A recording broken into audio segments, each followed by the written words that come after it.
Sebenarnya Wahabi itu apa, Ustaz? Oh, mak, aku Wahabi. Wahabi itu pengikut Muhammad bin Abdul Wahab. Itu Wahabi. Namanya dulu Wahabi.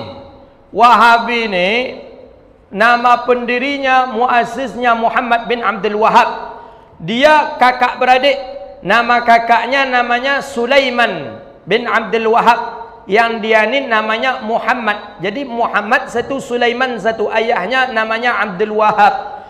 Ayahnya ulama sufi, kakaknya ulama sufi yang membolehkan zikir, yang membolehkan tawasul. Ayahnya dan saudaranya ni akan dibunuhnya karena berbeda pemahaman dengan dirinya. Dikejarnya, akan dibunuh. Sehingga kakaknya yang bernama Sulaiman ini berkesempatan mengarang kitab. Itulah kitab yang beliau karang. Beliau beri dengan nama Sawa'iqul Uluhiyah fi Raddadil Wahabiyah. Kakaknya yang mengarang, Sulaiman bin Abdul Wahab. Saya punya kitabnya. Kakaknya menceritakan betapa bahayanya pemahaman adiknya. Adiknya mengkafirkan orang yang tidak seide dengan dia. Adiknya berani membunuh orang yang tidak seide dengan dia, yang tidak sepemikiran dengan dia, karena sudah buruk dari masa ke masa, masa ke masa, masa ke masa.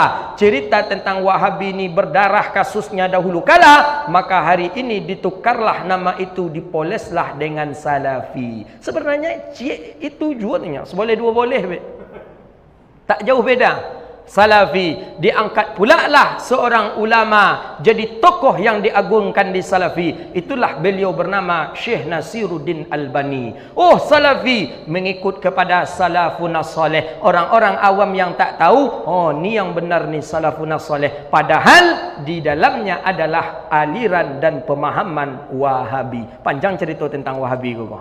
Tak sudah-sudah kau sampai jam 1 tentang Wahabi kau juga. Abdul Wahab rahimahullah ta'ala, la nukaffiru ahadan, kita tidak mengafirkan seorang pun. Jangan baik-baik kaum muslimin, supaya besok nanti jangan katakan lagi sumber radikal itu Syekh Muhammad bin Abdul Wahab dan ajarannya. La nukaffiru ahadan lam takum alaihi al-hujjah, tidak kami kafirkan seorang pun yang belum sampai kepadanya hujjah. Bukan sampai saja, enggak. Sebab orang sampai nonton dia, tapi yang tengok yang buru-buru aja. Ya, saya lihat amati ada beberapa orang dengar misalnya ceramah kita, sebanyak itu yang kita sampaikan yang keluar yang buruk saja, yang tafsiran yang keliru dari perkataan. Itu kerjanya memang. Nah, orang sini sampai hujah ke dia tuh. Hah? Sampai hujah. Kalau seandainya ada yang dengar ceramah sekarang cari kesalahan, pasti yang dicari ini tadi perkataan Ibnu Khuzaimah, dipotong Ibnu Khuzaimahnya, timbal lagi dasman membaca seolah-olah perkataannya. Ada yang seperti itu kerjaannya? Ada? Ada apa enggak? Bukan di sini, di dunia ini. Ada enggak? Banyak sikit? Banyak sekali. Coba lihat, dasman takfiri.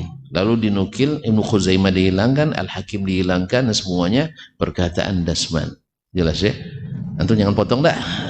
Kaum muslim. Dan di pihak kita pun ada juga seperti itu. Motong-motong ceramah ustaz lah lain. Makanya profesi ini dijauhi aja lah. Karena ini menimbulkan fitnah. Tidak usah. Walaupun antum dengan kebenaran. Jidal membela kebenaran pun dilarang oleh Nabi SAW. Debat yang tuh sekalipun kita posisi benar, tapi tujuannya adalah menimbulkan fitnah, dilarang dalam agama. Jelas? Maka syarlah. Kalau antum katakan berkata Imam Ibnu Khuzaimah bahwa Al-Quran bukan kalamullah, selesai. Ya sih? Ustaz ya? Nah, dan itulah keyakinan kaum muslimin dan seterusnya. Kami tidak mengkafirkan seseorang yang belum berdiri hujjah kepadanya. Wa amma man lam takum alaihi hujjah fala nukaffiruhum. Berkata Syekh Ibnu Taimiyah rahimahullah, adapun orang yang belum sampai hujjah kepadanya, kami tidak mengkafirkannya. Kemudian ada perkataan beliau, la nukaffiru illa man ajma' al-ulama ala takfirihi kasyahadatain. Kita tidak mengkafirkan orang kecuali yang ijma' ulama akan kekufurannya. Apa contohnya? Orang yang membatalkan kalimat syahadatain. Kan asyhadu an la ilaha illallah.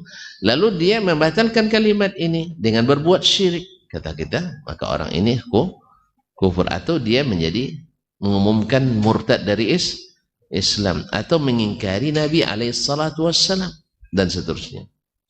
Wa amma ma qila anni, adapun yang disebutkan tentangku, artinya isu, atau apa istilah nama lainnya, bukan isu, apa namanya, yang banyak acara TV itu apa namanya, gosip. Gosip ya.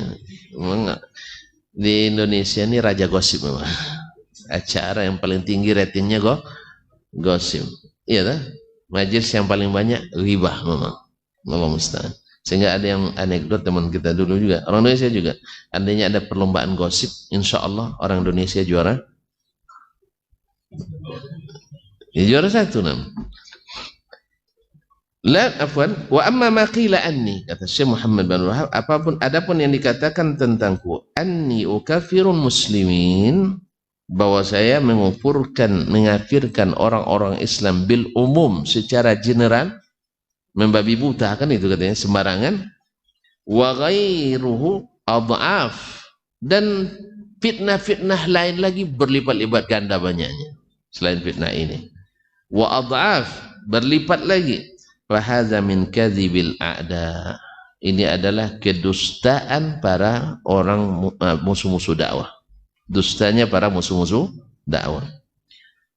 Wa buhtanihim, dan fitnah-fitnah mereka, alaina, terhadap kami, liyasrifun nas an dinillah, agar memalingkan masyarakat dari agama Allah yang sahih. Wa idza kuntu la ukaffiru man akafa ala as-sanami allazi ala qabri Abdul Qadir, apabila saya sendiri tidak mengafirkan orang yang berdiri menyembah patung yang dibuat di atas kuburan Syekh Abdul Qadir Al-Jilani, menyembah dia di situ, kan ada yang sujud di situ, ada betul ya, orang sujud di kuburan Syekh Abdul Qadir, ada enggak? Ada. Nah, yang disembahnya kan patung itu, kuburan itu, sanam. Apabila saya itu saja tidak saya kafirkan, kata Syekh Muhammad bin Abdul Wahab rahimahullah ta'ala, wa ala qabri Ahmad Al-Badawi, dan yang menyembah kuburan Ahmad Al-Badawi di mana? Tidak tahu juga, di Mesir. Abdul Qadir di Syam, ini di Mesir. Nah, fa kaifa, ini saja tidak saya kafirkan sebelum sampai kepada mereka hujjah. Fa kaifa ukaffiru man yusyriku billah, man lam yusyrik billah, bagaimana saya mengufurkan orang yang tidak berbuat syirik kepada Allah? Kan fitnahnya bahwa syekh asal tak sepaham dengannya dikafirkan, bila tak sepaham dengannya diperangi, bila tak sepaham dengannya dihalalkan darahnya, bila tak sepaham dengannya dibunuh dan sebagainya. Kan itu, kan ada bukunya, sekte bermandi darah kan? Allah musta'an. Karena zombie tadi kan. Kalau zombie apa carinya? Tidak tahu zombie. Tidak tahu, alhamdulillah. Eloklah tak tahu. Saya pun tidak tahu apa zombie itu. Tapi bahasanya haus darah katanya. Dia pengisap darah ya. Iya. Dracula itu apa? Hah? Saudara juga? Seperti apa? Nah, saya tidak pernah nengok, makanya aneh gitu. Dia bilang siapa yang belajar kitab tauhid Syekh Shalih Fauzan seperti zombie. Saya tidak pernah pula ada orang Arab mengisap darah sana. Udah 15 tahun saya di sana, tidak ada nengok-nengok orang yang mengisap darah di sana itu, makanya. Makanya ini fitnah apa bukan? Fitnah, dusta apa tidak? Iya dusta. Perlu bukti lagi dusta ini? Perlu dibuktikan lagi dusta bahwa ini dusta, perlu bukti lagi. Kalau perlu bukti lagi bersama dengan di siang ada matahari, apa dalilnya? Tengok aja ke atas. Itulah dalilnya. Berapa? 27 juta ada faktanya nanti. Jadi kaum muslimin dan muslimat dirahmati Allah, faktanya kan begitu. Orang belajar kitab Syekh Shalih Fauzan akan melahirkan zombie. Ya. Ini fitnah dusta. Nah, perlu bukti lagi? Silakan datang aja ke Arab Saudi yang belajar kitab Syekh Shalih Fauzan. Banyak yang dihisap darah di sana. Yang umroh di sini, coba berapa orang yang sudah umroh? Antum sudah haji ya? Ini pergi haji katanya. Haji kolak kolun. Nah, Allah musta'an. Kaum muslimin dan muslimin, insyaallah mudah-mudahan segera ya Syekh. Nah, daftar aja. Ya daftar aja dulu. Nah, kaum muslimin dan muslimat rahmati Allah. Nah, kalau saya tidak kafirkan orang seperti itu, gimana saya ngafirkan orang yang tidak syirik kepada Allah tabaraka wa ta'ala? Dan bagaimana pula saya mengafirkan orang yang tidak hijrah ke saya? Makanya ini adalah fitnah luar biasa yang dikeluarkan oleh orang-orang yang memusuhi dakwah, yang tujuan tidak lain untuk orang tidak mendengar Al-Quran dan Sunnah, tidak mendengar dakwah yang disampaikan oleh Syekh. Allah musta'an. Oleh sebab itu kaum muslimin dan muslimat, jauhi kalimat-kalimat takfir seperti ini. Ya, kita bukan ahlinya. Ini masalah yang Nabi sangat ingatkan. Barang siapa yang mengatakan kepada saudaranya, ya kafir, wahai orang kafir, maka kekufuran itu kembali pada dirinya sendiri. Oleh sebab itu, maka bersihkanlah lisan kita daripada kalimat-kalimat ini, baik mengatakan sendiri atau menuduh. Adapun ulama yang kita nukil, mereka memang ahlinya di zamannya. Dan saat itu sunnah itu jelas. Hari ini sunnah itu kabur masalahnya. Ya tak? Yang sunnah dianggap bid'ah, yang bid'ah dianggap sunnah. Bahkan di kalangan sesama ahlus sunnah sendiri saling